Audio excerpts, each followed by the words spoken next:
বিসমিল্লাহির রহমানির রহিম। আসসালামু আলাইকুম। হ্যালো সবাইকে, welcome back to my new video. আজকের ভিডিওতে আমি আপনাদের সঙ্গে পটল ভাজির একটি রেসিপি শেয়ার করতে যাচ্ছি।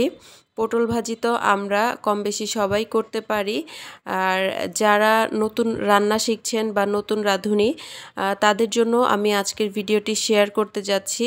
আশা করছি আপনাদের ভালো লাগবে এবং উপকারে আসবে। স্কিপ না করে ফুল ভিডিওটি দেখার অনুরোধ রইল, কারণ আমি ভিডিওর মাঝখানে অনেক টিপস অ্যান্ড ট্রিক্স শেয়ার করব। পটল ভাজিটা করার জন্য আমি পটলগুলোকে প্রথমেই মাথার অংশ আর নিচের অংশটা কেটে নিয়েছি। এরপর এই পটলটার উপরের যে খোসাটা আছে, খোসাটা ছুরির সাহায্যে একটু আঁচড়ে নিলেই কিন্তু উপরের পাতলা আবরণটা উঠে যাবে। এই ক্ষেত্রে কিন্তু আপনার সম্পূর্ণ খোসাটা ফালানোর দরকার নেই, এভাবে আবরণটা তুলে ফেললেই হবে। আর আমি পটলটাকে মাঝখান দিয়ে দুই ভাগ করে নিয়েছি। এরপর পটলের উপরের যে সবুজ অংশ আছে ওই জায়গাটাকে আমি এইভাবে কেটে নিয়েছি, দেখতেই পাচ্ছেন। আপনারা চাইলে আরও ঘন করে কেটে নিতে পারেন, আমি একটু পাতলা পাতলা করে কেটে নিয়েছি।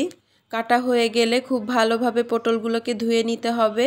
এরপর এর মধ্যে আমি অ্যাড করেছি হলুদের গুঁড়া, মরিচের গুঁড়া আর স্বাদমতো লবণ। এরপর সব কিছুকে একসঙ্গে খুব ভালোভাবে হাতের সাহায্যে মিক্স করে নিতে হবে, যেন প্রত্যেকটা পটলের মধ্যে এই মিশ্রণটা লেগে যায়।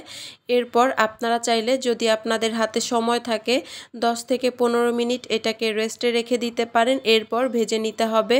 আর যদি হাতে সময় না থাকে তাহলে সাথে সাথেই ভেজে নিতে পারবেন, কোনো প্রবলেম নেই। এরপর ভাজার জন্য আমি প্রথমেই একটা প্যানের মধ্যে তেল গরম করে নিয়েছি।